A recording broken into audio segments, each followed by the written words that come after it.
السلام عليكم، ازيكم يا شباب؟ ايه الاخبار؟ عاملين ايه؟ النهارده مع فيديو جديد من فيديوهات ال probability and statistics. والنهارده ان شاء الله عندنا موضوع اسمه ال probability distribution. وقبل بس ما ندخل في ال probability distribution كده ومسائلها والكلام ده كده كله، هناخد بس جزء نظري بسيط جدا، هنعرف فيه الدرس بيتكلم عن ايه والدرس ماشي ازاي. وبعد كده هنخش بقى في المسائل والدنيا بتاعتنا دي كده كلها. فاول حاجه عندنا هنبدا بالتعريف اللي هو بتاع اسم الشابتر اصلا او اسم التوبيك عندنا، اللي هو ايه؟ اللي هو البروبابيلتي ديستريبيوشن. البروبابيلتي ديستريبيوشن هنا التعريف بتاعه بيقول لك ايه؟ بيقول لك هو list of all possible values that the random variable can assume and their probabilities. يعني ايه الكلام ده؟ يعني هو بيقول لك ان البروبابيلتي ديستريبيوشن دي هي ليست عاديه كده، فيها كل القيم اللي ينفع ياخدها الراندوم فاريبل، وكمان حاطط البروبابيلتيز بتاعتهم.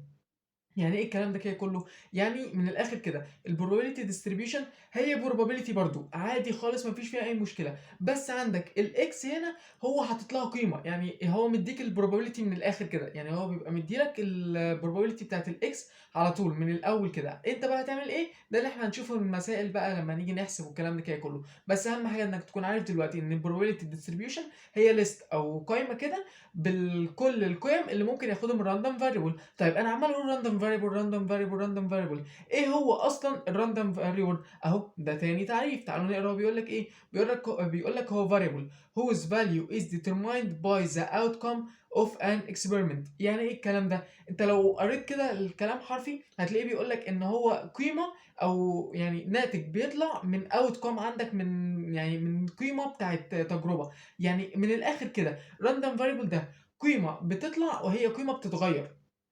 حلو، هي قيمة بتتغير كل ما اعمل التجربة. يعني ايه؟ يعني انا مثلا عندي كوين ورميت الكوين، هل انا كل ما ارمي كوين لازم هيطلع لي هيد؟ لا، ما ممكن مرة يطلع لي هيد ومرة يطلع لي تيل. هو ده بالظبط الراندوم فاريبل، اللي هو قيمة بتتغير كل ما اعمل التجربة. اللي هو انا عملت التجربة مرة طلع لي هيد، المرة التانية ممكن يطلع لي تيل وممكن برضه يطلع لي هيد، مش لازم تفضل زي ما هي.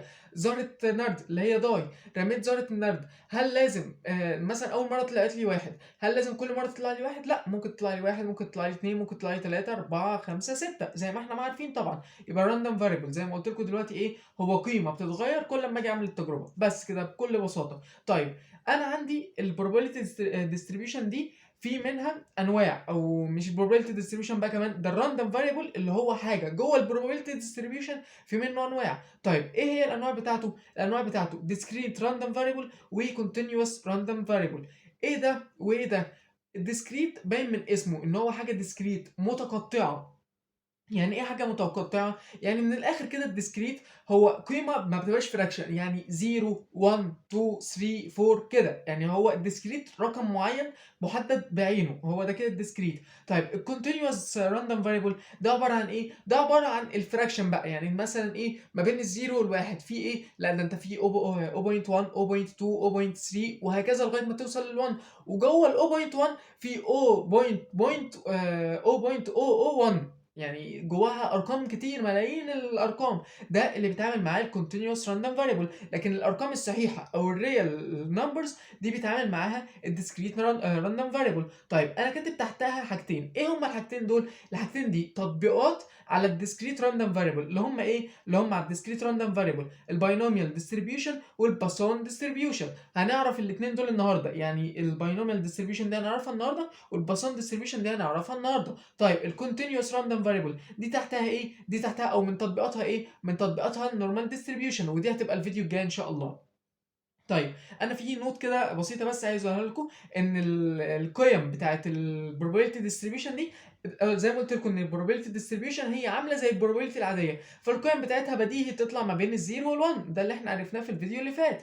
والسمشن بتاعهم كلهم بيساوي واحد، بس هو ده اللي انا قلته هنا، ان القيم بتاعتهم الفاليوز بتاعتهم ما بين الزيرو وال1 والسمشن بتاعهم واحد. بس في حاجه هنا ايه بقى عايز اكد لكم عليها.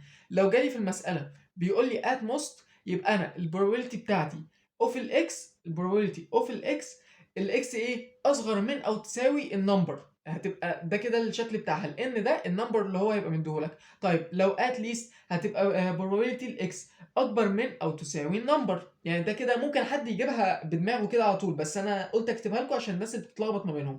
طيب لو more than هتبقى probability الX أكبر من الnumber، لإن ده اللي هو الnumber اللي هو هيدّيهوني. طيب لو less than هتبقى probability الX أصغر من الnumber. طيب لو قال لي no أو none يبقى probability الX بتساوي 0. ده كده بكل بساطة الجزء النظري اللي أنا كنت عايز أقوله في الأول. هنسخّن بس إيه بمسألة كده نعرف فيها الprobability distribution الأول وإيه دنيته، وبعد كده هنخش في بقية الدرس بتاعتنا إن شاء الله. المثال هنا بقى عندي بيقول لي إيه، بيقول لي إن هو مدّيني الX والprobability بتاعة الX. قيم الX إيه، قيم الX 0 1 2 3. القيم بتاعة الprobability of الX عند الزيرو 20%، عند الواحد 15%، عند الاتنين 25%، عند التلاتة 40%. طيب الشكل اللي قدامي ده probability عادية والّا probability distribution؟ لأ دي probability distribution. طيب أنا عرفت منين إنها probability distribution؟ لإن أنا قُلت لك إن الprobability distribution هي probability عادية، بس الفرق إن هو بيبقى مدّي لك قيم الX وقيم الB of X. طيب أُمّال أنا كده هاعمل إيه؟ يعني أنا إيه لازمتي طالما هو مدّي لي الX والprobability of الX، أنا هاحسب إيه؟ تعالَ نشوف إحنا هنحسب إيه. عندنا هنا A وB وC وD وE عايزين نحلّهم. يالّا إيه نحلّهم كده ونشوف هتمشي إزاي. أول حاجة بيقول لك احسب لي الprobability بتاعة الX عند الواحد، يعني هات لي قيمة الX عند الواحد. طيب هنجيبها دي إزاي؟ ما هي سهلة أهي قدّامك، بيقول لك probability الX عند الواحد. أنت الsample space بتاعتك إيه؟ الsample space بتاعتك 1 لإن هو بيقول لك عند الواحد. طيب القيمة بتاعة الX عند الواحد كام؟ أو الprobability بتاع الX عند واحد كام؟ 15%. يبقى أنا هاقول له هنا بتساوي 15%. بس كده بكل بساطة. هي دي إجابة السؤال إيه، اللي هو بيقول لك probability الX عند الواحد 15%. طيب تعالَ نشوف السؤال ده، بيقول لك probability الX أصغر من أو تساوي الواحد. طيب تعالوا نكتب الsample space بتاعتنا. الX أصغر من أو تساوي الواحد، معنى كده إن الواحد معانا والّا مش معانا؟ لأ الواحد معانا. طيب يبقى نكتب الواحد. حلو. أصغر من الواحد، إيه الأصغر من الواحد؟ تعالوا نبُص على قيم الX. قيم الX بيقول لك 0 و1. أصغر من ال1 إيه؟ هتبقى 0، يبقى كمان 0. يبقى هنا هو عايز إيه؟ هو عايز probability ال0 وprobability ال1 ونجمعهم على بعض. طيب ده هنعمله إزاي؟ ده هنكتب هنا كده probability ال0 زائد probability ال1 هتساوي probability ال0 ب20% زائد probability ال1 15%. ده كله لما تيجي تجمعه هتطلع 35%. بس كده بكل بساطة هو ده اللي هو كان عايزه. هو كان عايز إيه؟ بيقول لك هات لي probability الإكس أصغر من أو تساوي الواحد. ده كده probability الإكس أصغر من أو تساوي الواحد بكل بساطة، هي ما فيهاش أي مشاكل. طيب تعالى نخش على سؤال سي. بيقول لك إيه؟ بيقول لك probability إن الإكس أكبر من الواحد وأصغر من أو تساوي التلاتة. طيب تعالوا نمسكها إيه واحدة واحدة كده نكتب السامبل سبيس بتاعتنا. أصغر أو الX أصغر من أو تساوي ال3. معنى كده إن ال3 معانا والّا ال3 مش معانا؟ لأ ال3 معانا. طيب يالّا نكتب ال3 وكمان الX أصغر من ال3 يبقى معانا الاتنين. طيب قبل ما نكتب الاتنين، يعني إحنا كتبنا الاتنين خلاص، بس كنا قبل ما نكتبها هنا الاتنين معانا والّا مش معانا؟ لأ الاتنين معانا. ليه؟ لإن هنا بيقول لك إن الX أصغر من أو تساوي ال3 وأكبر من الواحد، معنى كده الاتنين معانا. طيب يالّا نيجي نكتب الواحد. لأ هاقول لك هنا تعالَ، ما ينفعش تكتب الواحد. ليه ما ينفعش تكتب الواحد؟ لإن هو بيقول لك إن الprobability بتاعة الX أصغر من أو تساوي ال3 وفي نفس الوقت هي أكبر من الواحد، معنى كده إن الواحد مش معاك أصلًا. يبقى من الآخر كده هو عايز إيه هنا؟ هو هنا كل اللي عايزه تجيب probability ال3 وprobability ال2 وتجمعهم مع بعض. يعني هنعمل إيه؟ هنقول له B of 2 اللي هي probability ال2 زائد probability ال3. طيب يالّا نجيبهم من الجدول. probability ال2 25%. يالّا. زائد probability ال3 40%. هنقول بتساوي، يبقى كده هتساوي كام؟ هتساوي 65%. المفروض هنا في O point هتبقى 65%. بس ده كده بكل بساطة اللي هو عايزه. هنا بيقول لك إيه؟ أنت ركّز في السؤال شوف بيقول لك إيه واكتب الsample space بتاعتك عشان ما تتلخبطش. هنا بيقول لك إن الprobability عندك الX أصغر من أو تساوي ال3 وفي نفس الوقت أكبر من الواحد. إيه الأرقام اللي هنا؟ الأصغر من أو تساوي ال3 وفي نفس الوقت أكبر من الواحد هُم ال3 وال2 بس كده. طيب تعالوا بقى نشوف السؤال ده، مش كاتب لك يعني إيه مش كاتبها لك صريحة زي دول. تعالوا نشوف هو عايز إيه. بيقول لك probability الX that probability that الX assumes a value less than 3. معنى كده إن هو بيقول لك إيه؟ هو بيقول لك إن هو عايز يحسب probability من الآخر. طيب probability إيه؟ probability الX.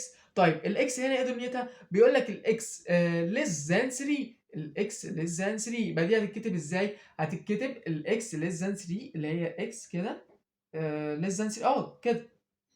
طيب تعالوا نكتب السامبل سبيس بتاعتنا. ايه الارقام اللي اقل من 3؟ تعالوا نشوف الارقام اللي اقل من 3 هنا 2 و1 و0. يبقى ايه؟ يبقى probability ال0 زائد probability ال1 زائد probability ال2. طيب ليه كتبت probability ال0 زائد probability ال1 زائد probability ال2؟ لان هو اللي قال لك كده، بيقول لك انا عايزك تحسب لي probability الارقام اللي اصغر من 3. طيب ايه هي الارقام اللي اصغر من 3 في السامبل اللي عندي؟ الارقام اللي اصغر من 3 عندي هي 0 و1 و2 بس. انا هجيب probability ال0 لوحدها وprobability ال1 لوحدها وprobability ال2 لوحدها ونجمعهم. طيب تعالوا نجيبهم من الجدول. هنا probability ال0 كام؟ 0.20. يلا 0.20 زائد probability ال1 15% زائد probability ال2 25%. لما هنيجي نجمع كل ده على بعضه هيطلع لك تقريبا دي كده 35 و25، يعني تقريبا هتطلع في تعالوا نحسبها على الآلة. يعني احنا ناقصين لخبطة؟ لا احنا مش ناقصين لخبطة، بس والله تحسب من غير، يلا هي بالآلة حلو. 0.20 زائد 0.15 زائد أنا تقريبا نسيت البوينت زائد 0.25 هتطلع ب60%. بس كده تطلع ب60%. دي كده البروبابيلتي اللي هو عايزها. يبقى احنا هنا قرينا السؤال وحللناه. هنا بيقول لك ايه؟ بيقول لك عايز القيم بتاعه الاكس اللي اصغر من الثلاثه. يبقى اهي القيم بتاعه الاكس الاصغر من 3 يبقى 0 1 و2.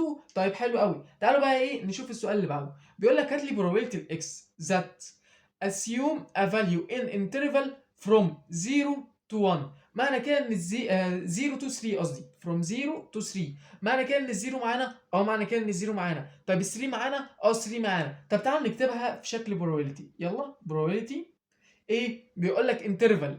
انا في انترفال ما بين الزيرو والتلاتة. معنى كده ان الزيرو معانا؟ الزيرو معانا. يبقى هتقول زيرو ايه؟ او الاكس ايه؟ الاكس بالنسبه للزيرو ايه؟ الاكس اكبر من او تساوي الزيرو. ليه اكبر من او تساوي الزيرو؟ لان هو هنا قال لك ان الزيرو معانا انترفال فروم 0 to 3 يعني انترفال هتبقى كده. ده كده شكل الانترفال. يبقى ايه؟ الاكس اكبر من او تساوي الزيرو واصغر من او تساوي التلاتة. طيب تعالوا نكتب الارقام او البروبابيلتي بتاعتنا، السامبل سبيس بتاعتنا اللي اكبر من الزيرو او اكبر من او تساوي الزيرو واصغر من او تساوي التلاتة. تعالوا نبص هنا. اكبر من او تساوي الزيرو يعني الزيرو معانا؟ الزيرو معانا. يبقى الزيرو وال1 وال2. طيب اصغر من او تساوي التلاتة يعني كمان التلاتة معانا. ايه ده؟ طب ما احنا كده عندنا هتبقى probability الزيرو زائد probability ال1 زائد probability ال2 زائد probability ال3. طيب ما دي السامبل بتاعتي كلها. هل بقى انا هروح جايب probability الزيرو من هنا حاططها وبعد كده probability ال1 وبعد كده probability ال2 وبعد كده probability ال3 ونحسبها ونطلع الارقام والكلام ده كده كله؟ لا، هقول لك انت ليه تتعب نفسك. انت مش دي البروبابيلتي بتاعت السامبل اللي عندك كلها؟ البروبابيلتي بتاعت السامبل اللي عندي كلها. طيب انا عارف ان مجموع البروبابيلتي تساوي 1. معنى كده ايه؟ معنى كده ان دول احنا لو جمعناهم من غير اي حاجه، من غير ما نحط الارقام دي حتى، هتطلع بكام؟ تطلع بواحد على طول. ليه هتطلع بواحد على طول؟ لان انا عارف مجموع اي probability عندي يساوي زيرو، سواء كان بقى probability distribution مش probability distribution. انا اتلخبطت في الحته اللي فاتت دي تقريبا. انا قلت ايه؟ انا قلت تقريبا مجموعه يساوي زيرو. لا، مجموعه يساوي 1.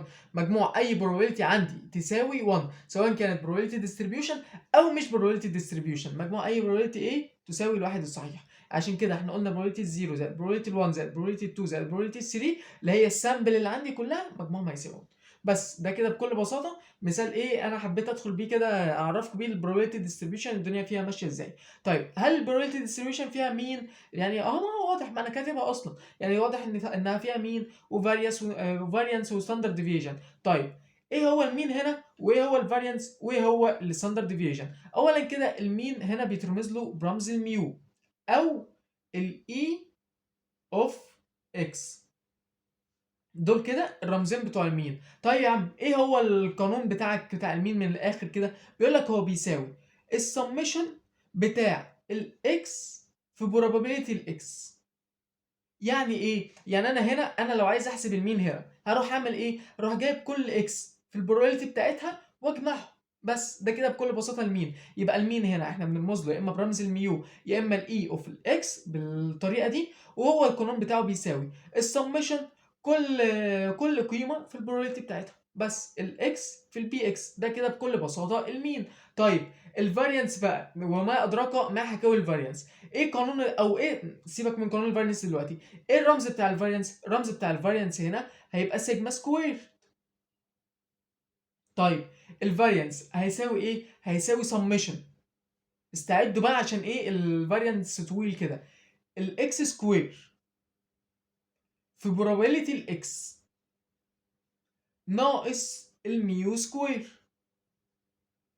شفتوا القانون بتاع الفاريانس قد ايه؟ بيقول لك الاول انت هتربع الاكس، يعني انت الاكس اللي عندك دي انت هتربعها، بعد كده هتضربها في البروبابيلتي بتاعتها. يعني هنا مثلا 0 تربيع هيبقى بزيرو، هتضربه في البروبابيلتي بتاعته. ال1 تربيع هيبقى 1 برضه هتضربه في البروبابيلتي بتاعه. ال2 تربيع هتبقى ب 4 هتضربها في البروبابيلتي بتاعتها. وبعد كده 3 تربيع هتبقى ب 9 وتضربها في البروبابيلتي بتاعتها. بعد كده تطرح منها الميو تربيع. ايه هو الميو؟ الميو ده اللي هو المين. يعني انت هنا عشان تجيب الفاريانس انت محتاج يكون عندك الاكس والبروبابيلتي بتاعت الاكس والميو، يعني علشان انت هتربع الميو. ده كده الفاريانس. طيب الستاندرد ديفيجن احنا عارفين ان الستاندرد ديفيجن بيساوي جذر الفاريانس، يعني مش هتبقى بقى ايه، بس هو جذر الكلام ده كده كله.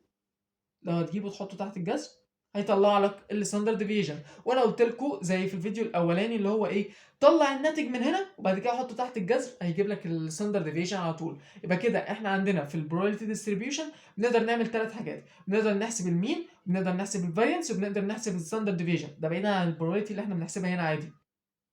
طيب المين بتاعت البروبابيلتي ديستريبيوشن بنرمز لها بايه؟ بنرمز لها بالميو او الاي اوف الاكس، وهي بتساوي السمشن بتاعت كل اكس في البروبابيلتي بتاعتها اكس في البي اوف اكس. طيب الفاريانس ايه الرمز بتاعه؟ الرمز بتاعه هو السيجما سكوير. طيب هو بيساوي ايه؟ بيساوي الاكس سكوير اللي هي الاكس، ما هي الاكس مالهاش غير حاجه غير الاكس اصلا. الاكس سكوير في البروبابيلتي بتاعت كل اكس ناقص الميو سكوير او المين سكوير، بس كده. والستاندرد ديفيجن هيساوي جذر الكلام اللي هيطلع من هنا، بس عشان ايه ما اقعدش اكتبه تاني. وبس ده كده احنا خلصنا المقدمه اللي كنت عايز اقولها عن البروبابيلتي ديستريبيوشن. هنبدا بقى ايه دلوقتي في الحاجات اللي انا كنت قلت لكم عليها اللي هي الباينوميال ديستريبيوشن والباسون والكلام ده كده كله. هنبدا فيها دلوقتي ان شاء الله. قبل ما نبدا بقى في الباينوميال ديستريبيوشن والباسون ديستريبيوشن اللي انا قلت لكم عليه ده، تعالوا ايه ناخد المثال اللذيذ ده كده في الاول، ايه نحسب بيه المين والفاريانس والستاندرد ديفيجن اللي احنا لسه واخدينهم دول، ايه نتدرب عليهم. طيب الاول كده ده probability distribution ولا مش probability distribution؟ لا ده probability distribution. طيب انا ايه اللي عرفني ان هو probability distribution؟ ان هو كل قيمه والبروبابيلتي وفي الاكس بتاعتها. طيب حلو قوي. انا عندي المين او القانون بتاع المين بيساوي ايه؟ بيساوي سمشن كل اكس في البروبابيلتي بتاعتها. صح كده؟ يعني معنى كده انا هعمل ايه؟ معنى كده انا هضرب الزيرو في البروبابيلتي بتاعتها وال1 في البروبابيلتي بتاعتها، كل ده في البروبابيلتي بتاعته واطلعها. طيب اقول لكم على حاجه، تعالوا نعمل كده جدول لذيذ عشان احنا هنحتاج الجدول ده. تعالوا نكتب كمان قانون الفاريانس. الفاريانس اللي هو سيجما سكوير بيساوي نسيت القانون. بيساوي سمشن الاكس سكويرد في probability الاكس ناقص الميو سكوير. وقانون الستاندرد ديفيجن اللي هي دي اللي هي السيجما بس هتساوي جذر اللي هيطلع من هنا عشان ايه ما اقعدش اكتبه تاني. طيب حلو. يبقى انا كده محتاج ايه علشان احسب دول؟ محتاج ان انا اضرب الاكس في probability الاكس واربع الاكس عشان اضربها برضه في probability الاكس، وبعد ما اجيب الميو اربعها. معنى كده ان انا عايز ايه؟ معنى كده من الاخر انا عندي اكس وبروبابيلتي الاكس. دول ايه اللي هنبدا بيهم الجدول؟ بسم الله الرحمن الرحيم. طيب انا عايز اعمل ايه علشان احسب المين؟ انا عايز اضرب الاكس في البروبابيلتي بتاعت الاكس. طيب تعالوا نضرب اكس في البروبابيلتي بتاعت الاكس بس بكل بساطه، وبعد كده هنجمعهم في الاخر. طيب تعالوا نمشيها واحده واحده، ايه مش هقعد اكتب لكم بقيه الجدول دلوقتي. تعالوا نمشيها واحده واحده. قيم الاكس 0 1 2 3 4 5. طيب قيم البروبابيلتي بتاعت الاكس عند الزيرو 2/100، عند ال1 20/100، عند ال2 30/100، عند ال3 برضو 30/100، عند ال4 10/100، وبقى عند ال8 عند ال5 قصدي 8/100. طيب تعالوا نحسب كل اكس في البي اكس بتاعتها. يلا اول واحده هتطلع بزيرو اكيد، ما هو اكس في اي حاجه باكس. وتاني واحده برضو هتطلع 20% يعني عشان ال1 في القيمه بتاعتها هتطلع ب1. بعد كده 2 في 30% هتطلع 60%. بعد كده ايه الباقي بقى؟ تعالوا نحسبه على الاله. 3 في 30%، 3 في 30% هتساوي 90%. طيب 4 في 10 يعني دي هتطلع 40%، هي كلها والله سهلة. 5 في 8% دي هتطلع 40% برضه. طيب حلو، تعالوا بقى نجمع كل دول. ليه هنجمع كل دول؟ عشان نحسب المين. انا مش قلت لكم ان المين او الميو عندنا هو سمشن اكس في البي اكس؟ طب ما هو ده كده الكولوم ده كده كله الاكس في البي اكس، يعني السمشن بتاعته تديك المين. طيب تعالوا نشوف السمشن بتاعته تساوي كام. 20% زائد 60% زائد 90% زائد 40% زائد 40% تاني. دي كلها هتطلع بكام؟ دي كلها المين هتطلع ب2.5. معنى كده ان انا الميو عندي هتساوي 2.5. بس كده. طيب انا عايز اعمل ايه؟ علشان كده انا حسبت المين خلاص، اللي هو المين اللي كان عايزها هنا انا حسبتها خلاص. طيب انا محتاج ايه عشان احسب الفاريانس؟ محتاج عشان احسب الفاريانس اربع الاكس، بعد كده اضربها في البي اكس. طيب تعالوا نربع الاكس، نعمل كولوم هنا اسمه اكس سكوير. طيب الزيرو تربيعه هيبقى 0، ال1 هيبقى تربيعه 1، ال2 هتبقى 4، ال3 هتبقى 9، ال4 هتبقى 16، ال5 هتبقى 25. بس كده. طيب هتضرب الاكس في البروبابيلتي بتاعت الاكس. خد بالك انت هتضرب الكولوم ده في الكولوم ده. طيب ليه هتضرب الكولوم ده في الكولوم ده؟ علشان انت عندك هنا علشان تحسب الفاريانس بتاعك لازم تضرب الاكس سكوير في البروبابيلتي بتاعت الاكس. طيب هنضرب ده في ده، يعني احنا هنضرب ايه من الاخر؟ نضرب الاكس سكوير في البروبابيلتي بتاعت الاكس. طيب حلو، يلا نعمل ده. الزيرو في الاتنين من 100 تطلع بزيرو، ال1 في ال20 من 100 تطلع ب20 من 100. يلا الأربعة في ال30 من 100، لا استنوا بقى ايه نجيب الآلة عشان نحسبها. الأربعة في ال30 من 100 هتساوي 1.2. حلو. طيب التلاتة في التسعة، لا استنوا شفتوا انا اللي ذات نفسي اتلخبطت. ال30 من 100 في الأربعة دي احنا ضربناها خلاص. 30 من 100 في التسعة يبقى 9 في 30 من 100 هتساوي 2.7. طيب ال10%، ال10 من 100 في ال16، 10 من 100 في 16 دي هتطلع بكام؟ دي هتطلع ب1.6. طيب ال8 من 100 في ال25، 8 من 100 في ال25 دي هتطلع بكام؟ دي هتطلع ب2 صريحة. طيب احنا دلوقتي حسبنا الاكس سكوير في البي اكس. هرجع اقول لكم تاني احنا حسبناهم ليه؟ حسبناهم عشان السمشن بتاعتهم ناقص الميو سكوير دي هتطلع لي الفاريانس. طيب يعني احنا محتاجين ايه؟ محتاجين السمشن بتاعتهم. يلا نجمعهم. السمشن بتاعتهم هتساوي 20 من 100 زائد 1.2 زائد 2.7 زائد 1.6 زائد الاتنين، دي هتطلع بكام؟ دي هتطلع ب7.7. حلو قوي، يبقى دي كده السمشن بتاعتهم. محتاج ايه برضو عشان احسب الفاريانس؟ محتاج السمشن بتاعتهم ناقص الميو سكوير. طيب انا عندي السمشن بتاعتهم اهي، فين الميو؟ اهي الميو. طب يلا نربع الميو، يعني الاتنين ونص تربيع دي 2.5 تربيع دي هتطلع ب6.25، يعني ميو سكوير دي هتساوي 6.25. طيب حلو، يبقى انا كده محتاج ايه؟ تعالوا نكتب القانون بتاع الفاريانس وبعد كده نشوف احنا محتاجين ايه. قانون الفاريانس بيقول لك السيجما سكوير بيساوي سميشن الاكس سكوير في البي اكس، ده احنا حسبناه خلاص، ناقص الميو سكوير ده برضه احنا حسبناه خلاص. طيب سميشن اكس سكويرد بي اكس بكام؟ ب7.7، دي احنا حسبناها اهي 7.7، ناقص ميو سكويرد بكام؟ ب6.25. يلا ناقص 6.25، ده كده هيساوي، استنى نشوف، 7.7 ناقص 6.25 دي هتطلع بكام؟ 1.54.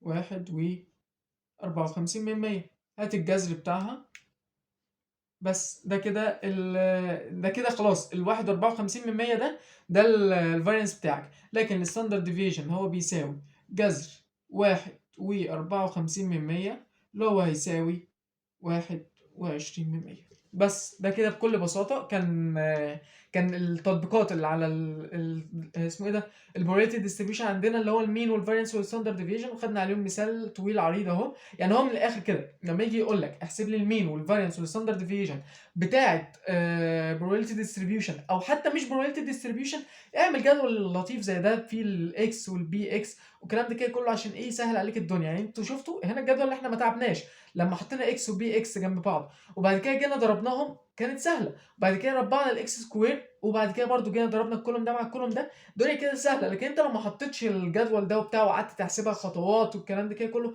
او اللي هي سطور كده بتاع، هتحس نفسك ايه؟ في لخبطه. بس ده كده كان المثال اللي عندنا اللي بيوضح لنا المين والفارينس والستاندرد ديفيشن بتاعت البروبابيلتي ديستريبيوشن. وهنخش دلوقتي على الباينوميال ديستريبيوشن. دلوقتي بقى الباينوميال ديستريبيوشن. ايه هو الباينوميال ديستريبيوشن؟ او احنا ليه بنستخدم اصلا الباينوميال ديستريبيوشن من الاخر كده؟ يعني البروبابيلتي العاديه اثرت معانا في ايه؟ لا، البروبابيلتي العاديه اثرت. طيب اثرت في ايه؟ انا دلوقتي لو عندي كوين، حلو، برمي كوين، لو رميتها مره هتطلع ايه؟ احتمال انها هتطلع لي ايه؟ هتطلع لي يا هيد يا تيل، يا اما ايه؟ يا اما هيد، هي هيد يا تيل اصلا، عشان عندي كوين واحده بس، يبقى هتطلع لي يا هيد يا تيل. طيب انا لو رميت 2 كوين هتطلع لي ايه؟ يا هيد يا تيل، يا هيد وهيد، يا تيل وتيل، يا تيل وهيد. طيب انا لو رميت 3 هلاقي ان الدنيا بتكبر. طب لو رميت 4 هتلاقيها بتكبر. طب لو رميت 100 هل انا هعرف اجيب السامبل سبيس بتاعتي؟ لا، مش هعرف اجيب السامبل سبيس بتاعتي. فراحوا العلماء كده ايه؟ قعدوا اجتمعوا مع بعض وطلعوا لنا حاجه اسمها الباينوميال ديستريبيوشن. الباينوميال ديستريبيوشن دي بقى بتعمل لي ايه؟ دي بتقول لي من الاخر كده، مش انت يا عم في حاجه عايز تحسب البروبابيلتي بتاعتها، وانت دي اترمت كتير، مثلا اتعمل لها توس كتير اللي هي الكوين، اتعمل لها توس كتير، انت مش هتعرف تحسبها بالطريقه العاديه. انت لو قعدت تحسبها بالطريقه العاديه هتعرف تجيب الرقم، بس حلني بقى عقبال ما تطلع الرقم، شوف هتطلعه امتى. لا يا عم، انا الباينوميال ديستريبيوشن هيجي يسهل عليا. انت مثلا رميتها كام مره؟ رميتها عدد ان من المرات، معنى كده ان الباينوميال ديستريبيوشن فيه ايه؟ في ان من المرات، اللي هو انت التوس دي رميتها، وليكن احنا اللي قلنا عليه دلوقتي 100 مرة. طيب انت بتسأل عن ايه؟ انت مثلا بتسأل عن احتمال نجاح ان هو يطلع عندي تيل مثلا. يعني ايه؟ انا عايز probability ان هو يطلع عندي تيل، معنى كده ان انا في عندي بي. البي دي ايه؟ دي هنا احنا بنسميها في الباينوميال ديستريبيوشن هو probability السكسس، احتمال النجاح عندي. انا دلوقتي بقول لك انا عايز اعرف طلع لي كام تيل، يبقى التيل عندي بالنسبه لي هو النجاح. حلو، يبقى البروبابيلتي بتاعت النجاح هي هتبقى probability السكسس. ما هي كده، ما هي او probability التيل هي probability السكسس. يبقى احنا هنا probability السكسس هنرمز لها ايه؟ هنرمز لها برمز بي. طيب في حاجه بقى عندنا دلوقتي، احنا يطلع لنا تيل يطلع لنا هيد. انا قلت لك انا عايز probability النجاح او probability السكسس ان يطلع لي تيل. طيب probability الفشل ان هو يطلع لي ايه؟ يطلع لي هيد. طيب probability الفشل دي ملهاش مكان وسطنا كده نرمز لها بحاجه؟ لا، ليها مكان وسطنا ان احنا نرمز لها بحاجه. طيب هنرمز لها ايه؟ هنرمز لها بكيو. طيب الكيو دي انا دلوقتي رميت مثلا ولتكن مرتين، طلعت لي التيل دي مرتين، مش مشكله، يعني مش مشكله رميت كام مره. بس المهم لو انا طلعت لي probability نجاح، انا مش عارف ان البروبابيلتي عامه كلها على بعض مجموعها بيساوي 1. يعني ايه؟ يعني البي دي probability success والكيو probability فشل. طيب انت السكسس بتاعك ايه؟ السكسس بتاعك اللي هو نص، هيبقى احتماله نص. لو رميتها مره لو رميت الكوين مره واحده هيبقى البروبابيلتي بتاعته نص. ده كده اسمه ايه ده؟ probability النجاح، probability ان يطلع لي مثلا تيل نص، probability النجاح عندي ان يطلع لي تيل نص. طيب probability الفشل ان الفشل بالنسبه لي ان يطلع لي هيد، probability الهيد كام؟ probability الهيد برضو نص. معنى كده ان انا لو جمعت probability النجاح زائد probability الفشل هتطلع لي بكام؟ تطلع لي بواحد. صح كده؟ صح كده. طيب يبقى كده انا الكيو عندي دي او probability الفشل دي ممكن انا استنتج انها ايه؟ استنتج انها بتساوي 1 ناقص البي. صح كده؟ صح كده. ليه صح؟ طيب هي ليه صح اصلا؟ هقول لك هي ليه صح. لان انت عندك probability النجاح يعتبر، افترض هنا انها نص، عشان احنا مثلا كوين واحده، فافترض انها نص. probability النجاح بنص. طيب probability الفشل برضو بنص. طيب انت لما تجمع الاثنين على بعض، النجاح probability النجاح زائد probability الفشل طلعت لك ب1. طيب يبقى انت ممكن تستنتج ان انت الكيو عندك هنا ممكن تجيبها ازاي؟ الكيو عندك هنا ممكن تجيبها ان 1 ناقص البي. بس ده كده بكل بساطه. طيب انا دلوقتي بقى عندي ان وعندي بي وعندي كيو. ايه الحاجه بقى اللي انا هسال عليها اصلا، او الحاجه اللي انا هسال عليها هتبقى هي ايه؟ هنرمز لها بالرمز ايه؟ هنرمز لها بالرمز اكس. بص يا عم يوسف، انت عمال تقول لي ان وبي وكيو اكس، هات لي قانون اشتغل بيه من الاخر كده. ماشي يا عم، انا هجيب لك دلوقتي قانون تشتغل بيه. بيقول لك probability الاكس ده احنا عارفين ان هو رقم، ده القانون بتاع الباينوميال. probability الاكس ده احنا عارفين ان هو رقم بيساوي الان فاكتوريال. يعني ايه الان فاكتوريال؟ يعني مضروب الان. ايه هو الان ده؟ قلت لك الان ده هو عدد مرات التجربه. يعني انت عملت التجربه 100 مره يبقى الان ده ب 100، عملت التجربه 1000 مره يبقى الان ده ب 1000. طيب يبقى الان فاكتوريال على ايه؟ على الاكس فاكتوريال. طيب ايه هو الاكس فاكتوريال؟ برضه هو مضروب الاكس. طيب ايه هو الاكس اصلا؟ الاكس ده اصلا من الاخر كده ايه؟ هو هيبقى مديهولك او هو اصلا هيبقى بيسال عليه. يعني اهو زي المثال ده بيقول لك find probability of الاكس، يبقى الاكس هو من الاخر كده ايه؟ هيديها لك، ما تقلقش. بعد كده هتضرب مضروب الاكس او الاكس فاكتوريال، هتضربها في ايه؟ هتضربها في ان ماينس الاكس الكل فاكتوريال. ده ما هو سهل، ما انت خلاص عرفت ان الان عدد مرات البتاع اللي انت عملتها، والاكس هو اصلا الرقم هو يديهولك. بس هتطرحهم من بعض وبعد كده تجيب الفاكتوريال بتاعهم. طيب هل كده كونه خلص؟ لا، كده كونه ما خلصش. هتروح كل ده بقى تضربه في ايه؟ هتضربه في بي اوف الاكس. بي ده احنا عرفنا ايه؟ احنا عرفنا ان هو probability success، احتمال النجاح. في هنضربه تاني في كيو اوف الان ماينس الاكس. ايه هو الكيو؟ الكيو هو probability الفيل او احتمال الفشل. يبقى انا كده ده القانون بتاع الباينوميال ديستريبيوشن. يعني انا هخبطها دي بس مش مشكله، انتوا كده كده عرفتوه خلاص.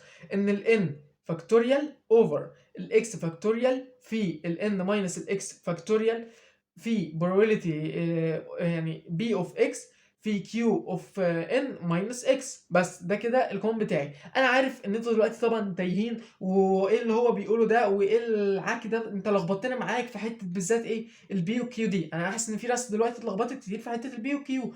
هنفهمها كويس دلوقتي في الامثله. يعني انت بس اعرف القانون دلوقتي ان بي اوف اكس بيساوي ان فاكتوريال اوفر الاكس فاكتوريال في لن ماينس الاكس كل فاكتوريال في بي او بي اوف الاكس في كيو اوف ان ماينس الاكس. طيب اعرف القانون دلوقتي وتعالى نشوف المين والفاريانس والستاندرد ديفيجن بتاعتها، وبعد كده يا عم هوريك مثال وهنفهم بقى القانون في المثال كويس.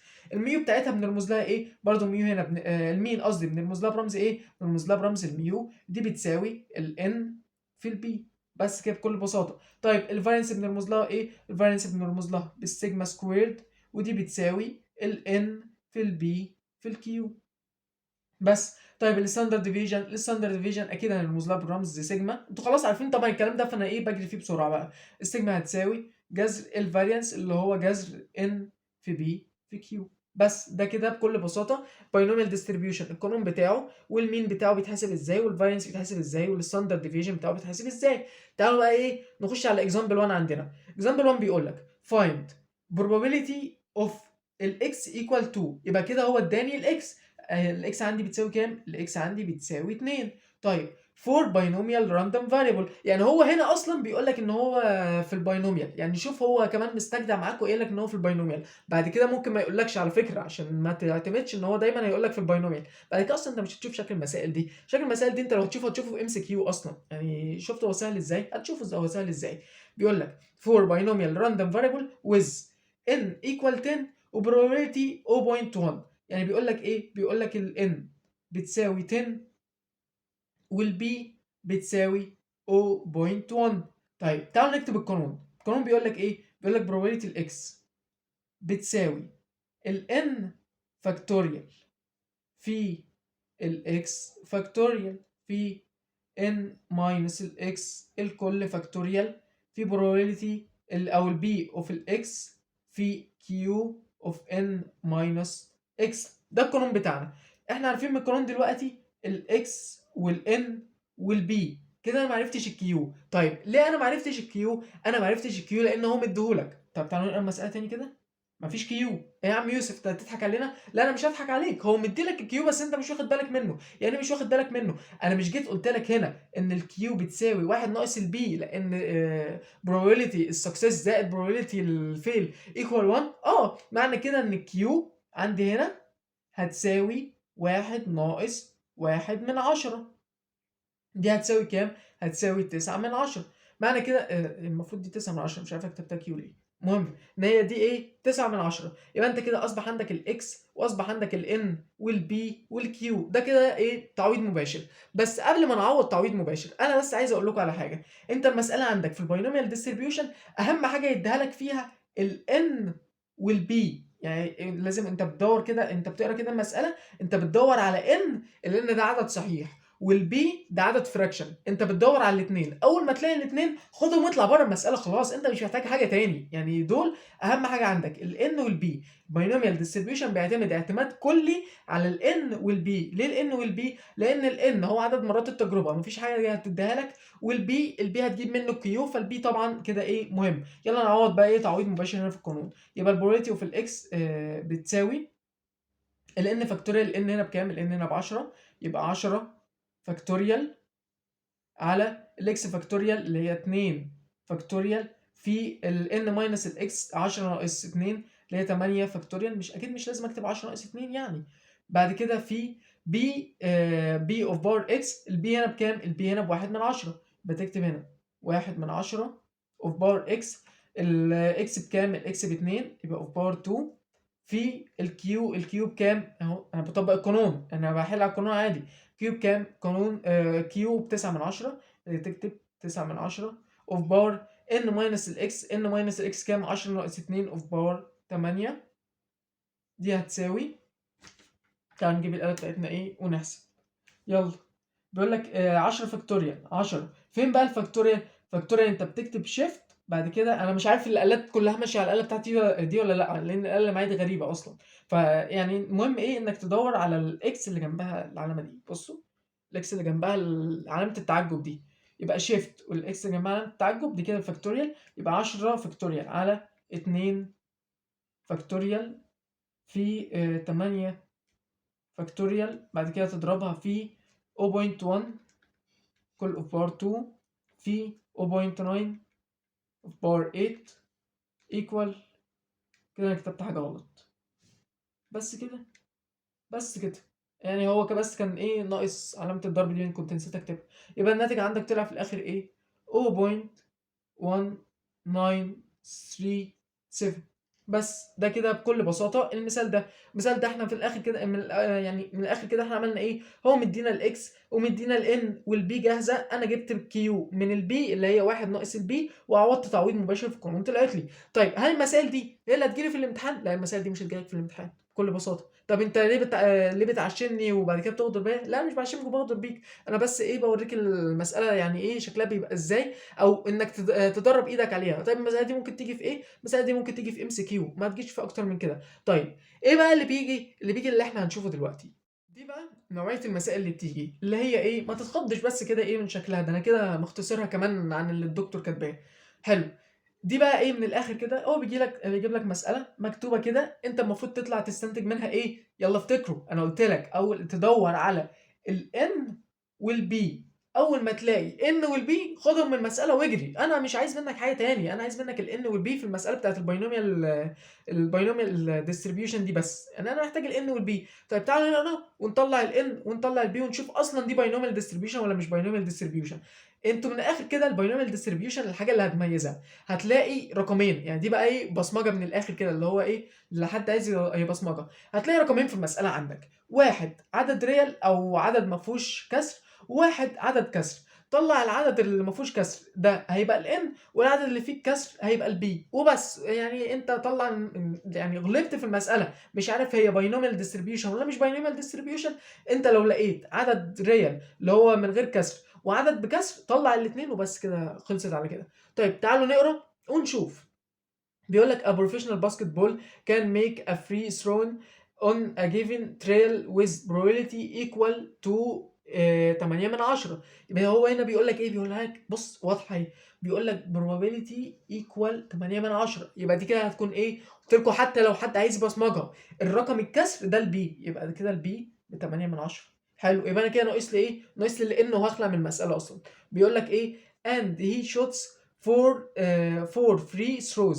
يعني إيه، يعني هو شاط 4 رميات، الباسكت، أنتم عارفين الباسكت، هو رمى 4 رميات. يبقى كده ال4 دي مثلًا أو ال4 دي تتخيلوا كده مثلًا ممكن تطلع إيه؟ واضحة أهي زي الشمس، دي هتبقى الN، عدد المحاولات عندك، عدد المحاولات عندك إيه؟ 4. ولو مش واضحة زي الشمس وأنت مش عارف إن دي عدد المحاولات، أنت مش لقيت في المسألة الرقم عشري ورقم صحيح، خد الرقم الصحيح ده كده بقى الN، والرقم العشري ده كده الB، وبس كده خلصت بكل بساطة. حلو، أنا كده بقى عندي الN وعندي الB، قُلت لي أول ما عندي الN والB اطلع برّه المسألة. طيب أنا عندي الN وعندي الB، مش أنا كده أعرف أجيب الQ؟ أعرف أجيب الQ، طب ما أجيبها بالمرّة. يبقى كده الQ عندي، الQ بتساوي إيه؟ بتساوي 1 minus الB اللي هي 1 ناقص 8/10 اللي هي تطلع 2/10. يبقى كده أصبح عندي إيه؟ أصبح عندي الN والB والQ، ناقصني إيه؟ ناقصني الX اللي هو أصلًا بييجي يسألني عليها وأحل المسألة، بس. تعالوا بقى إيه، نقرا كده ونشوف هو بيقول لك عايز الإكس إزاي. بيقول لك أول واحدة what is the probability that he will make exactly 2 free throws. يعني هنا بيقول لك إيه احتمالية إن هو يعمل رميتين بالضبط exactly أهي exactly رميتين بس، رميتين بالضبط. يبقى كده الإكس عندي بكام؟ توقع أنت كده، يعني بيقول لك رميتين بس، الاحتمال عندي اللي هو الإكس بيقول لك 2 بس، يبقى كده الإكس بكام؟ الإكس ب2. يبقى كده بكل بساطة قُل له probability الx equal to إيه يا عم يوسف أنت جبت الاتنين دي منين؟ أنا ما جبتش الاتنين من عندي، هو اللي قال لي، يعني هو بيقول لك احسب لي probability إن هو رمى كورتين، رمى كورتين معنى كده إن الx ب2 بس. يبقى يالّا نطبّق القانون. القانون كان بيقول لك إيه؟ كان بيقول لك تعالوا نكتب القانون هنا الn factorial over الx factorial في الn minus الx الكل factorial في إيه تاني؟ probability of أو الb of bar x q of power n minus الx. يلا يا عم نطبق القانون.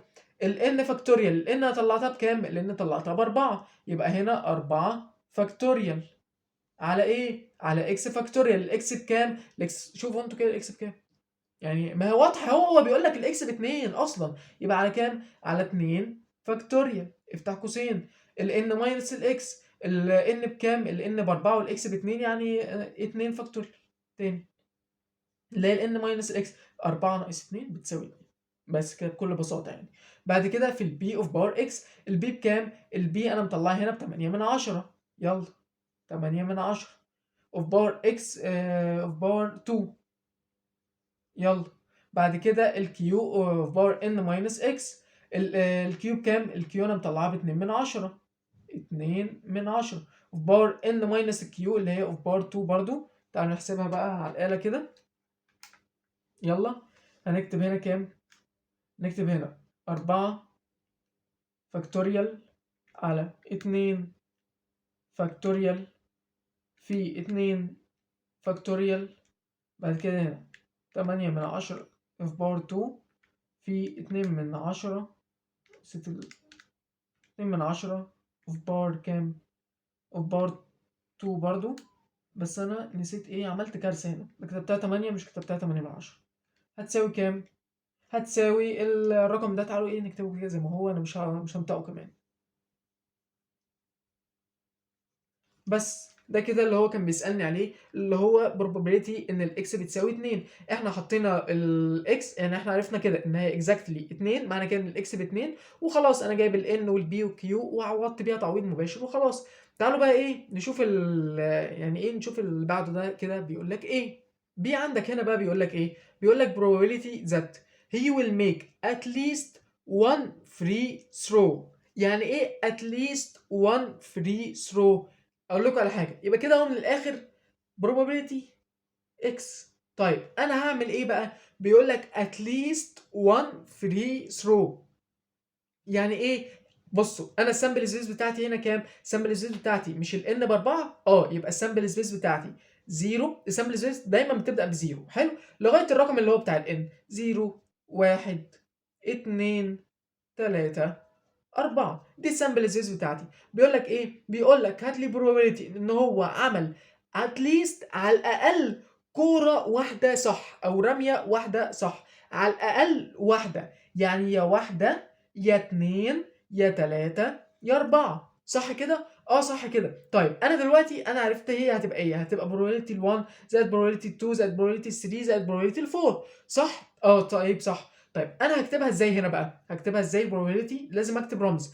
انا مش قلت لكم في الاول ان at least بنحط لها رمز؟ او at least بنحط لها رمز ايه؟ تعالوا نرجع كده ايه ونشوف هي فين. هي هتبقى هنا. مش قلت لكم ان at least لما تيجي نحط probability الاكس بعد كده اكبر من او تساوي الان؟ اه قلت لكم كده. طيب يبقى احنا ننفذ دي هنا. يلا ننفذ دي هنا. يبقى كده احنا هنعمل ايه؟ هنقول اكس اكبر من او بتساوي الان اللي هي بكام؟ اللي هو الرقم اللي هو اديهولك اللي هو ال1، اكبر من او بتساوي ال1. وانا عرفت ان اكبر من بتساوي ال1، يبقى انا كده السامبل سبيس بتاعتي اللي انا ماشي عليها ايه؟ ماشي عليها 1 او 2 او 3 او 4. معنى كده ان انا هكتب القانون ده كل مره هعوض فيه، هغير الاكس هنا، بدل ما هي مثلا ما اول مره ب1 بعد كده ب2 بعد كده 3 بعد كده ب4 واجمعهم بقى واكتب القانون قد كده وبتاع وحوارات كتيره. لا طب انت ايه اللي خليك تتعب نفسك؟ يعني انا يا يوسف مش هكتب probability ال1 زائد probability ال2 زائد probability ال3 زائد probability ال4؟ انا مش هكتب كده.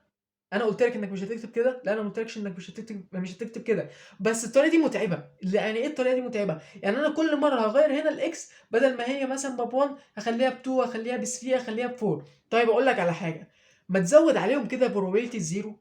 ليه زودها يا عم؟ زود بس وانت ساكت. زود اهي probability الزيرو. مش دول كده كلهم بيساوي واحد؟ ليه بيساوي واحد؟ انا مش قلت لك مجموع البروبابيلتيز كلها بتساوي واحد؟ اه مجموع البروبابيلتيز كلها بتساوي واحد، بس ده ايه علاقته يا ابني؟ ما تصحصح معايا كده. انت هنا السامبل سبيس بتاعتك ايه؟ 0 1 2 3 و4، يعني مجموع البروبابيلتيز بتاعت السامبل سبيس بتاعتك كلها بتساوي واحد. طب ما ده اللي انت كاتبه 1 2 3 4 وبعد كده الزيرو. طيب يبقى كل دول بيساوي كام؟ كل دول بيساوي واحد. طيب حلو. انا استفدت ايه من اللي انت عملته ده؟ انت لغايه دلوقتي ما استفدتش حاجه، بس اصبر بس على رزقك كده هتستفاد. انت عايز تحسب ايه؟ انت عايز تحسب دول، صح؟ اه صح. طب ما تودي probability الزيرو بعكس الاشاره، يبقى هتطلع عندك كام؟ 1 ماينس probability الزيرو، واشطب probability الزيرو دي من هنا. يبقى اصبح عندك ايه؟ اصبح عندك probability ال1 زائد probability ال2 زائد probability ال3 زائد probability ال4، كل دول بتساوي 1 ماينس probability 0. شوف، بدل ما كنت هتكتب القانون 4 مرات وتعوض فيه، هتكتب القانون مره واحده وتعوض فيه وبعد كده تطرحه من الواحد. يعني انا هعمل ايه؟ هقول له واحد ناقص، يلا نعوض في القانون. الان بكام؟ الان احنا جايبها من الاول غلبانه هنا ايه؟ ب4 فاكتوريال على الايه؟ على الاكس فاكتوريال. الاكس فاكتوريال بكام؟ الاكس هنا هنعتبرها بزيرو، يبقى على الزيرو فاكتوريال في الان ماينس الاكس، يعني 4 ناقص الزيرو ب4 فاكتوريال في بي اوف باور اكس. البي بكام؟ البي ب 8 من 10، يبقى هنا كده 8 من 10 اوف باور اكس اللي هي اوف باور 0. بعد كده في الكيو اللي هي ب 2 من 10 اوف باور ان ماينس اكس اللي هي اوف باور 4. تعالوا نحسب على الاله. تعالوا نحسب الجزئيه دي كده الاول على الاله وبعد كده نطرحها من الواحد براحتنا. يلا نحسبها على الآلة. 4 فاكتوريال على 0 فاكتوريال في 4 فاكتوريال، بعد كده اضربها في 8 من 10 اوف باور 0. مكانش لازم نكتب ايه بس يلا مش مشكلة. كده 2 من 10 اوف باور 4. دي طلعت بكام؟ دي طلعت بواحد وستة من 10 في 10 أس سالب 3. بس ما تنساش إن أنت كان في واحد هنا، يعني دي واحد ناقص. يعني إيه؟ يعني أنت الإجابة عندك في النهاية هتطلع واحد ناقص الرقم ده اللي هو 1.6 في 10 أس سالب 3. طيب يلا واحد ناقص، أنسى على طول عشان إيه مش لسه هقعد أكتبها. هتطلع بتساوي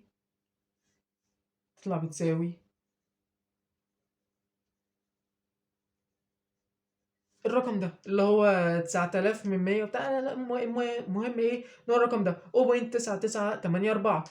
انت بقى لو انت فاضي، يعني لو انت قاعد فاضي دلوقتي مش مزنوق ليله امتحان خالص، يعني لو انت قاعد فاضي تحسب probability دي لوحدها وprobability دي لوحدها ودي لوحدها ودي لوحدها واجمعهم هيطلع لك نفس الرقم ده.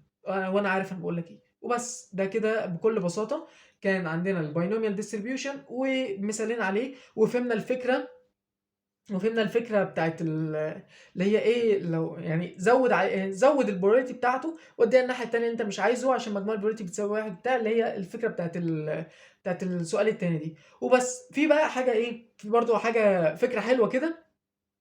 لو انت لقيت السامبل سبيس بتاعتك متصعبه عليك، يعني من الاخر ايه، من الاخر كده انت لقيت السامبل سبيس عندك بتحسب 4 و3 و2 و1، ممكن تعمل ايه؟ تيجي على الفورمولا اللي انت عملتها عندك هنا وتروح عامل ايه؟ تروح حاطط برضو فورمولا جديده، هتقول بي اوف الاكس، مش دي علامه اكبر من؟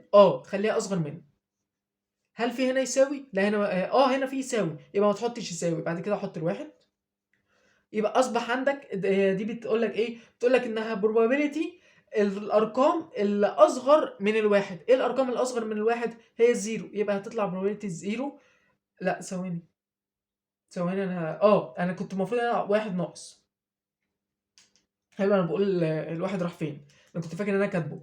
المهم ان هو انت عندك لو لقيت السامبل سبيس بتاعتك اللي انت محتاجها جزء كبير جدا من السامبل اللي عندك، طب ما اعكسه على الناحيه الثانيه. يعني ايه؟ انا عارف ان مجموع الاحتمالات عندي دي الفكره دي، بس بشرحها بطريقه ثانيه، اللي هي السطر ده بشرحه بطريقه ثانيه.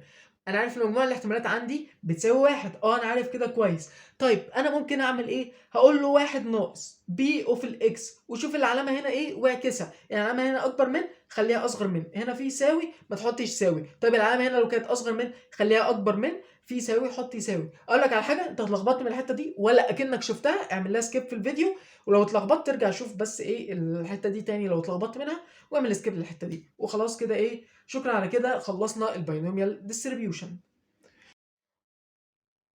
بعد كده في حاجة عندنا اسمها الباسون ديستريبيوشن. انا عارف ان الفيديو طول وانا بقالي كتير عمال برغي وبتاع، بس لازم ده كده ايه، الكم ده كده كله يتاخد مرة واحدة، وخصوصا ان احنا ايه زنقة ليلة امتحان والكلام ده كده كله، فلازم الكم ده يتاخد كله مرة واحدة. المهم ايه الباسون ديستريبيوشن ده؟ سهل جدا برضه، هو قانون انت بتعوض فيه، يعني فورمولا كده انت بتعوض فيها على طول وبيطلع لك برضه الناتج على طول. فان شاء الله مش هنطول في الباسون ديستريبيوشن هنا.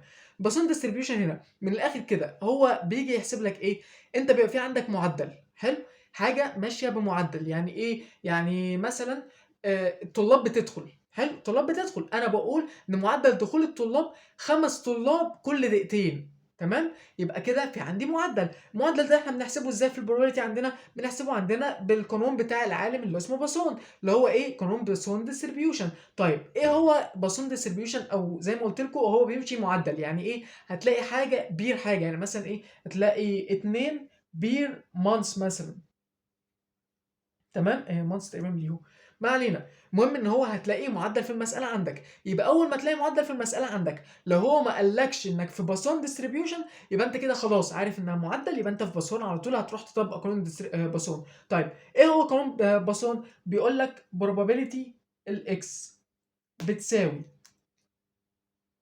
بتساوي ميو اوف باور اكس في اي اوف باور ماينس الميو اوفر او على الاكس فاكتوريال. يعني ايه الكلام ده؟ تعالوا نمسك القانون ونفصصه كده واحده واحده. الميو هو هيبقى مديها لك، يعني انت اهم حاجه في قانون الباسون عندك هي الميو، وهو هيبقى مديها لك في المساله ده كده كده حلو. بعد كده الاي ده رقم على الاله اصلا ثابت، الاي ده رقم على الاله ثابت تقريبا ب2.7 وجنبه ارقام تانية انا مش فاكرها، حلو. بعد كده الاكس دي هو هيبقى بيسالك عليها اصلا. يعني انت قانون الديستريبيوشن ده من اسهل ما يمكن، انت مش هتدور في المساله غير على الميو، لقيت معدل هتدور على الميو. بس خد بالك المعدل هنا، شوف هو ماشي بمعدل ايه، وبعد كده بيسألك بمعدل ايه. يعني ايه الكلام ده؟ يعني هنا مثلا بيقول لك ماشي بمعدل 2 يعني 2 مثلا، الميو بتساوي 2 بير مانث. ممكن يجي يسألك تحت على مثلا ايه، هات لي الاكس بير 2 مانثس مثلا، اللي هو في خلال شهرين. هتروح انت عامل ايه؟ هتروح انت عامل دي 2 في 1. ليه؟ علشان الميو ب2 اللي هي ال2 عندك، الميو بتساوي 2 عندك في مانث واحد. طيب لو هي في مانثين او 2 مانثس تبقى 2 في 2. بس كده. طب هو لو جايبها لك اصلا الميو 2 في 2 مانثس، بعد كده بيسالك عليهم في 4 مانثس، يعني انت حاسبه كده ايه، هتقعد تحسبها وتظبطها مع نفسك انت يعني. هتضرب الرقم الرقم بتاع الميو ده في الرقم اللي جنبه بتاع المانثس بس، او اللي هو ايه على حسب المساله عندك هيسالها لك ازاي، وهنتدرب عليها دلوقتي ونشوفها.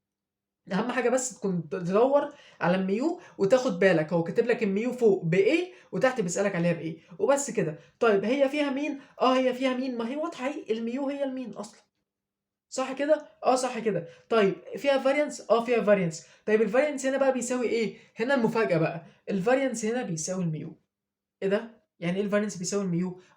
المين بيساوي الميو والفارينس بيساوي الميو. هو باسون لما حط القانون طلع بيساوي كده. يبقى الحاجه الوحيده في البروبابيلتي عندك اللي الميو والفارينس المين والفارينس بيساووا فيها في الرمز اللي هو الميو، هو الباسون ديستريبيوشن بس. يعني الباسون ديستريبيوشن هو الوحيد اللي عرف ايه، اللي عرف يخلي ان المين بتساوي الميو والفارينس بتساوي الميو، بس كده. بعد كده عندك الستاندرد ديفيشن، يعني معروفه، هو جذر الميو.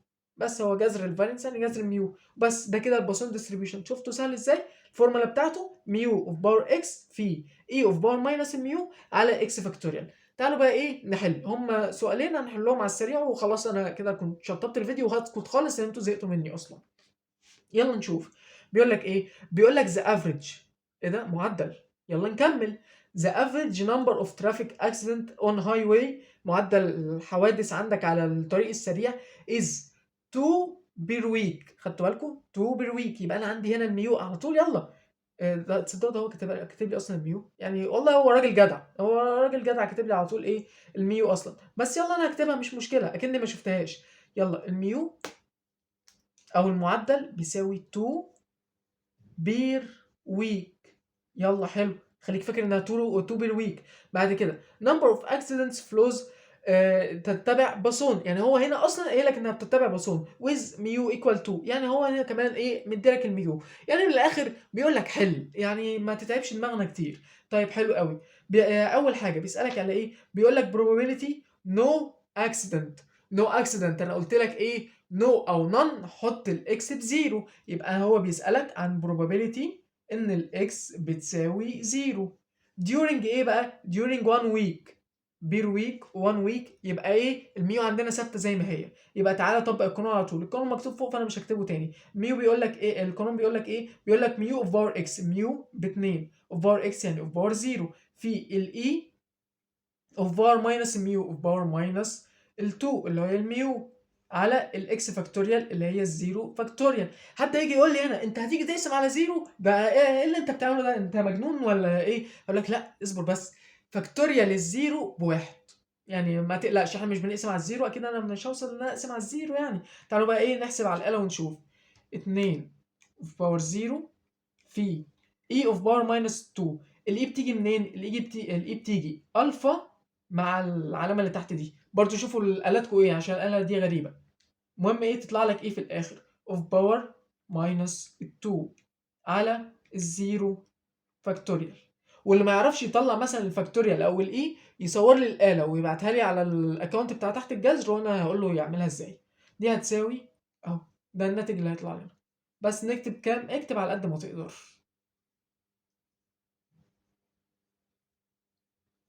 بس حلو قوي كده، ايه يعني كده كفايه. يبقى كده اول حاجه طلعت لنا بسهوله لو probability no accident during 1 week طلعت بسهوله. طيب تعالوا بقى ايه نشوف السؤال الثاني لان السؤال الثاني فيه لعب. بيقول لك ايه؟ بيقول لك probability of at most 3 accidents during 2 weeks.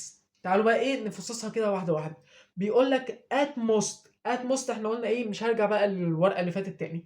بيقول لك probability الاكس at most 3. at most 3 يعني ايه؟ على الاكثر 3. يعني طب انا عارف ان على الاكثر 3 هتبقى ايه؟ هتبقى يا 0 يا 1 يا 2 يا 3. صح كده؟ على الاكثر يعني 3 معانا.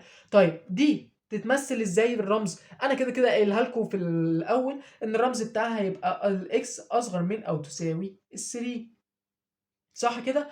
صح كده. معنى كده ان الاكس معانا؟ معنى كده ان الاكس معانا. طيب during 2 weeks. طيب يبقى كده الميو عندك هتبقى باتنين ولا الميو هتتغير؟ الميو هنا 2 بير ويك وهنا كده 2 weeks، يعني هو عايز الميو في 2 weeks. يبقى كده الميو اتغيرت ازاي؟ هنا بعد ما كانت ويك 1 هنا بقت 2 weeks، يعني انت عندك الميو الجديده هنا هتساوي 2 في 2 اللي هي هتساوي 4. طيب حد يجي يقول لي يلا طبق القانون على طول وبتاع عايزين نحسب، اقول لك لا اصبر بس. هتطبق القانون على ايه؟ هتطبق القانون على probability الزيرو زائد probability ال1 زائد probability ال2 زائد probability ال3.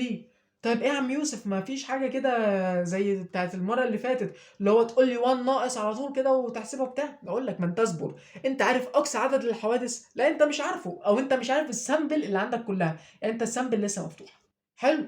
هتقول 1 ماينس ايه؟ ما انت مش عارف السامبل اللي عندك اصلا، يبقى انت غصب عنك لازم تحسبها بالطريقه دي اللي هي الزيرو وال1 وال2 وال3 والكلام ده كده كله. تعالوا بقى ايه نطبق القانون ونحسب. نطبق القانون فين؟ تعالوا نطبق القانون تحت.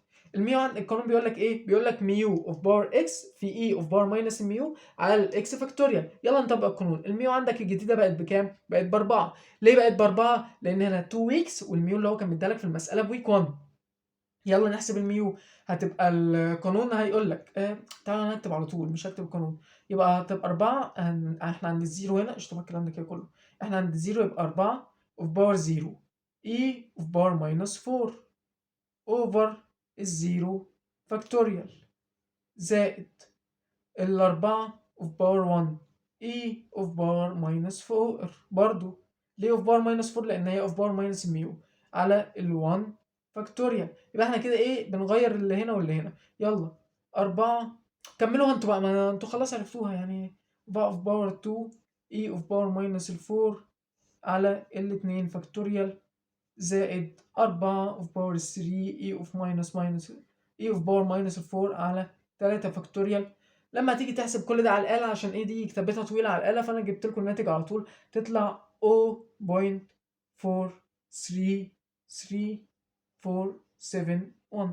وبس. يعني انتوا لو حسبتوها على الآلة هتطلع لكم الناتج ده، بس عشان ايه كتابتها طويلة واحنا عايزين ننجز في الوقت وبس كده. أهم حاجة تاخدوا بالكم الميو بيقول لك بير ويك او بير اي حاجه، الرقم اللي هنا اللي هو بعد بير اتغير ولا ما اتغيرش في السؤال في السؤال تحت. بس ده كده المثال اللي كنت عايز اقوله. في مثال كمان هنشوفه على طول وخلاص هنقفل الفيديو. المثال التاني ده بقى بيقول لك ايه؟ بيقول لك واشنج ماشين، عندنا غساله. بصوا احنا قاعدين بنلعب حرفيا يعني دخلنا في الغساله اصلا.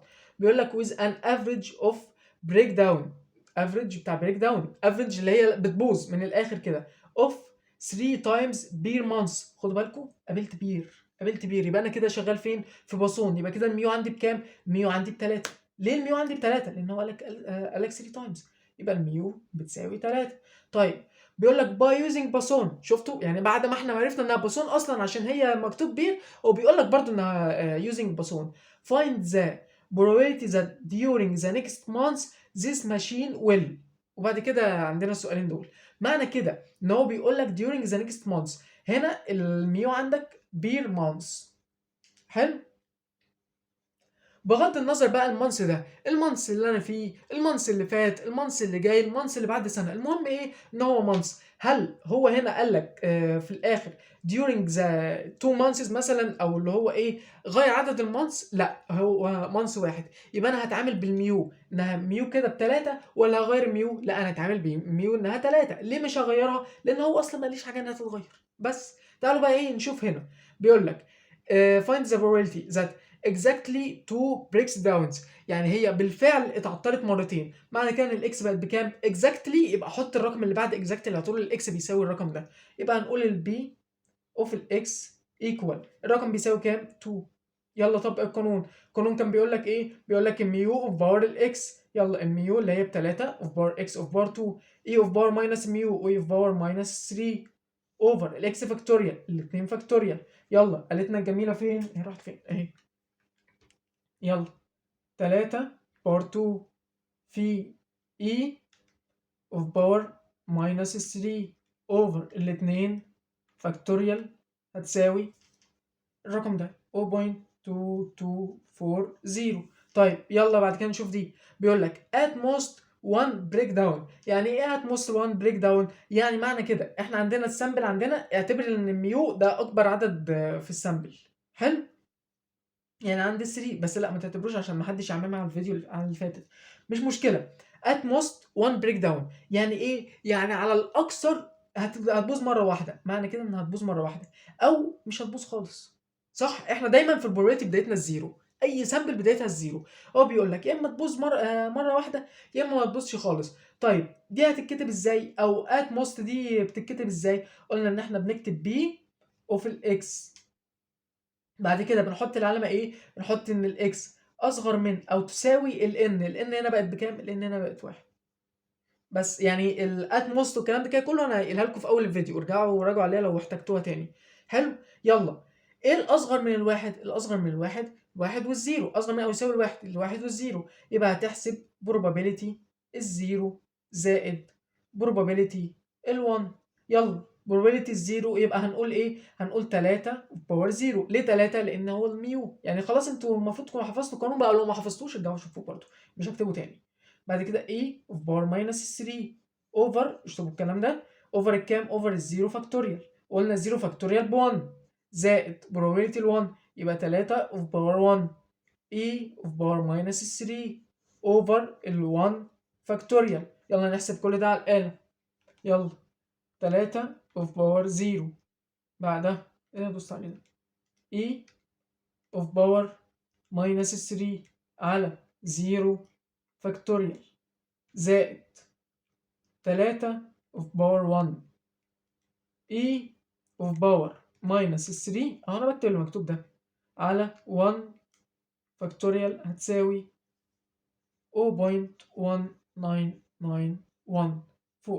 بس كده كده احنا خلصنا المسألة بتاعتنا، وكده ايه الفيديو بتاع النهارده خلص بكل بساطة وسهولة. بس عايز اقول لكم على حاجة من الاخر كده، يعني لو حد عايز يبصمج بقى ايه باسون و اسمه ايه ده الباينوميال والكلام ده كده كله. الباينوميال تتبصمج ازاي؟ هتقعد تقرا تقرا تقرا هتلاقي رقم صحيح او ريال نمبر، حلو، خدوا ده الان. بعد كده هتلاقي فراكشن نمبر، خدوا ده البي وبس، وهات بعد كده الكيو اللي هي 1 ماينس البي، وهتلاقي تحت سألك عن الاكس وبتاع، وهتحل المسألة عندك بالقانون عادي. ده كده ايه؟ ده كده في الباينوميال. طيب الباسون يتبصمج ازاي؟ الباسون هتلاقيه بيقول لك بير، اول ما تلاقي بير اعرف انك في باسون، والرقم اللي قبل بير غالبا هيبقى ده الميو عندك، يبقى انت هتطلع الميو في باسون اللي هي مثلا هنا ايه؟ هنا ب3 بس، هتطلع المين وتتاكد بس لما جاي يسالك ان هو بيسالك زي ما هي كانت فوق ولا لا. يعني ايه هنا كانت فوق بير مانس، تحت بيسالك بير مانس ولا بير اكتر من مانس كده، يعني عشان ايه ما يعني ما تضيعش منك درجات على الفاضي، لان دي اصلا بتبقى تركات الدكتور حطها كده عشان تعرف مين اللي فاهم ومين اللي مش فاهم. وبس كده، يعني كده الفيديو بتاعنا خلص. أنا عارف إن أنا طوّلت عليكم جدًا، بس يعني هو الدرس ده كده، فأتمنى إن أنتم تفهموه، والسلام عليكم ورحمة الله وبركاته.